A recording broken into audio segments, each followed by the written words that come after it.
Global mysteries. How was our world before the biblical flood? Have you ever wondered about the world before it was swallowed by the vast waters of the great biblical flood? A time of giants, dinosaurs, unparalleled wickedness, and divine sorrow. In a world so ancient that its tales have blended into myths, giants roam vast lands, and humanity's pulse beat in a rhythm so wild that it echoed with unrestrained wickedness. Long, long ago, in a time almost lost to the human memory, the earth was a different place. Picture vast, untouched landscapes stretching endlessly, where time seemed to stand still. Imagine trees towering above, their canopies weaving tales of the ages. Well, what about this world? What supports its existence from a theoretical perspective? Creation theory.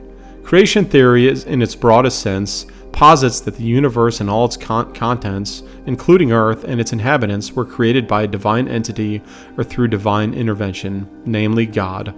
This theory is rooted in religious beliefs and sacred texts from various cultures and traditions worldwide. How old is the world according to creation theory? The age of the Earth, as suggested by creation, based upon one of the most well-known estimations, comes from the literal interpretation of the Christian Bible, specifically from the genealogies in the Old Testament. Biblical calculation. Some Christian young Earth creationists who interpret the creation account of the book of Genesis literally believe the world is around 6,000 to 10,000 years old. This age is calculated by tracing the genealogies mentioned in the Bible, starting from Adam and Eve to known historical figures. Bishop James Ussher, a 17th century Archbishop of Armagh, is famous for his detailed chronology stating the creation began October 23, 4004 BC. Why this age? The age deduced from Christian theory is based on religious and spiritual beliefs. Those who adhere to a young Earth perspective often prioritize a literal interpretation of their religious texts. They believe that their sacred scriptures provide a true and unerring account of the world's history and origins. On the other hand, the scientific consensus, based on evidence from various disciplines like geology, astronomy, and biology, estimates the age of the Earth to be around 4.5 billion years and the universe to be about 13.8 billion years old. It's worth noting that not all religious individuals or groups interpret their texts literally when it comes to the age of the Earth. Many believe that the creation days mentioned in scriptures might be a metaphorical or represent longer periods than 24 hours. Maybe each day is a billion years. They reconcile their faith with scientific findings, viewing them as complementary rather than contradictory.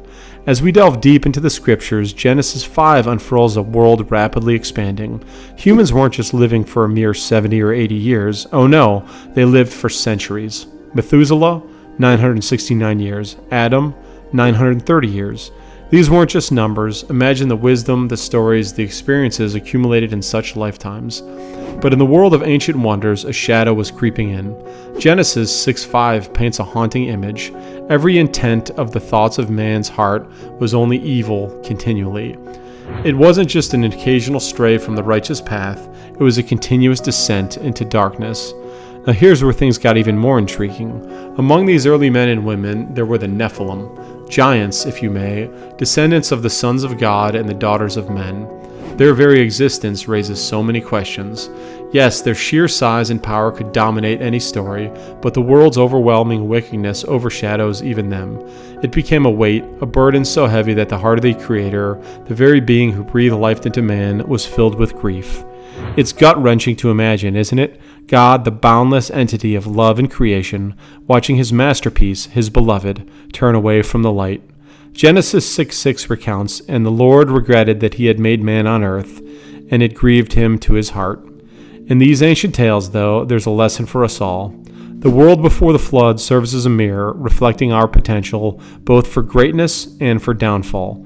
But wait, what about dinosaurs? We see their fossils. How do they fit in? Dinosaurs in the pre-flood biblical narrative. Dinosaurs are a fascinating topic that has captured the imagination of many. When trying to reconcile their existence with the biblical narrative, especially in the pre-flood era, various theories and interpretations arise. Behemoth and Leviathan. Some believe that the Bible makes indirect references to dinosaurs. For instance, in the book of Job, two creatures are described: Behemoth, Job 40:15-24, and Leviathan, Job 41. The behemoth is described as an enormous grass-eating creature with a tail that moves like a cedar. Some creationists interpret this as possibly being a sauropod-type dinosaur, though others believe it could be describing a hippopotamus or an elephant. Leviathan, with its fearsome description, is thought to some by possibly being a reference to a sea-dwelling dinosaur or dragon-like creature. Dinosaurs living with humans. Some young Earth creationists propose that humans and dinosaurs coexisted. They suggest that when God said he created all land animals on day 6 of creation, Genesis 1:24-31, this included dinosaurs. This view implies that dinosaurs were present on Noah's Ark, but they were likely young, smaller specimens rather than fully grown behemoths. Extinction post-flood. If dinosaurs were indeed on the Ark, what happened to them post-flood? A theory is that post-flood world was vastly different. A changed climate, new predatory challenges, and other factors might have contributed to their extinction. Over time, these magnificent creatures could have faced difficulties in adapting to this new world, leading to their eventual extinction. Maybe the dinosaurs died from the flood and not a meteor crash after all. Symbolism and interpretation. Some Christian theologians and believers contend that while the Bible is a guide for spiritual salvation and a moral life, it doesn't necessarily provide a detailed account of the Earth's natural history. They might view the creation account as more of a symbolic or allegorical, and believe that trying to fit dinosaurs into a biblical framework might not be necessary. They often reconcile the existence of dinosaurs with the vast ages posited by scientific investigation.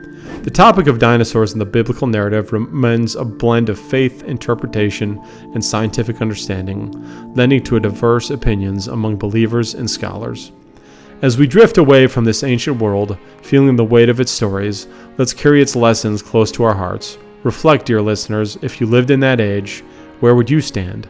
Among the righteous few like Noah, or lost in the chaos of the masses? Our call to action? Dive into Genesis chapters 5 and 6. Feel the rhythm of the ancient world. Share its tales and insights, drawing parallels to our modern times. Check out our videos on them. And as always, let's keep seeking, keep questioning, and keep reconnecting with our roots, for they have tales to tell and lessons to impart. If you'd enjoyed our video, please like and subscribe our channel.